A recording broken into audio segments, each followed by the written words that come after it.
sahnesi. Hadi görelim. Bu işler böyle. Bir şeyden şikayetçiysen çözüm üreteceksin. Çözüm üretmiyorsan bu sadece şey oluyor. Yani boş mu abi? Kuru gibi. Yani ben ya böyle ekranlar olacak.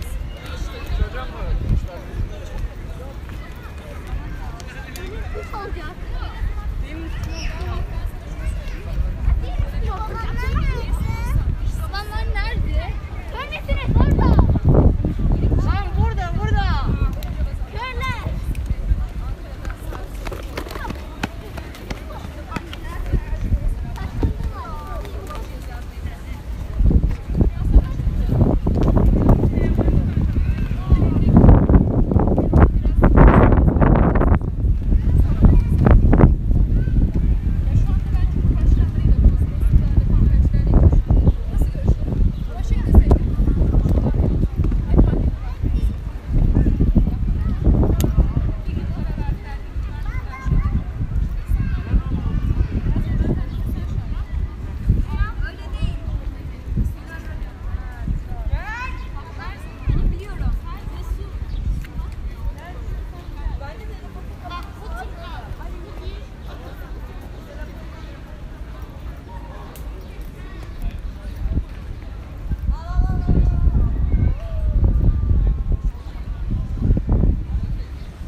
gelmiş. Abazık'ta yaşamış, hem çalışmışlar, metal gibi yaşamışlar.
Quali perna? Avec fort, ouais. Ah, les pochettes, là.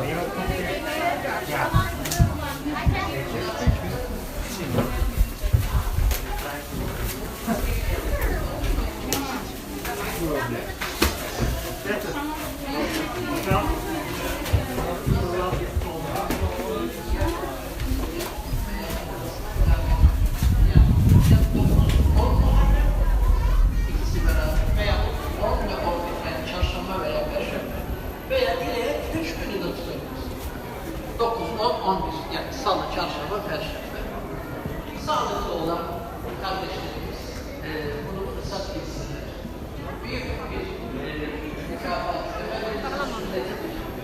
Allah'ın teşvik ederek sahabeyle verirler.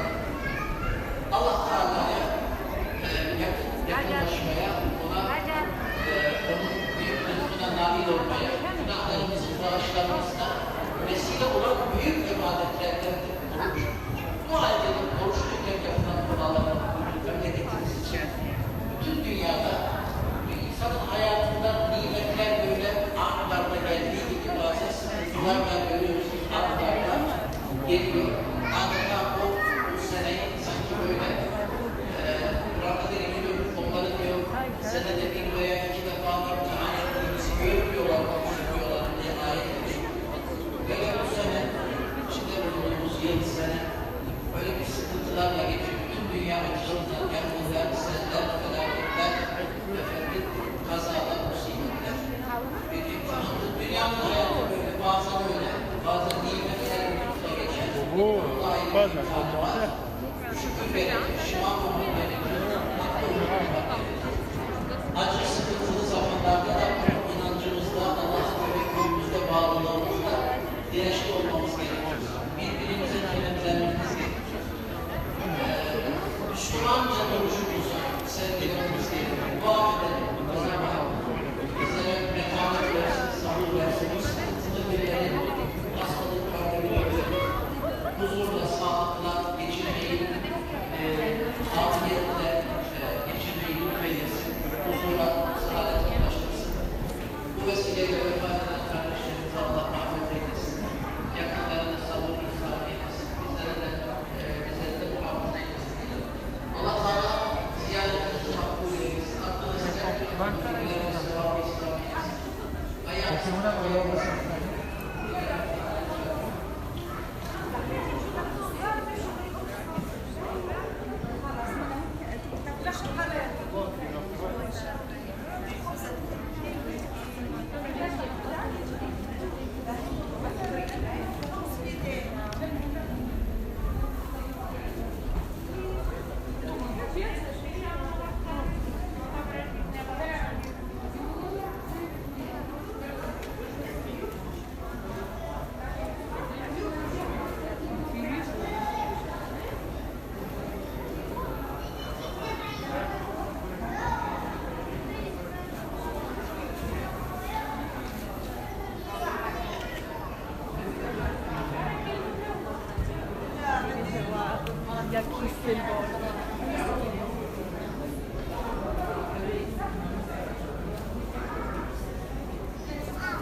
Haydi.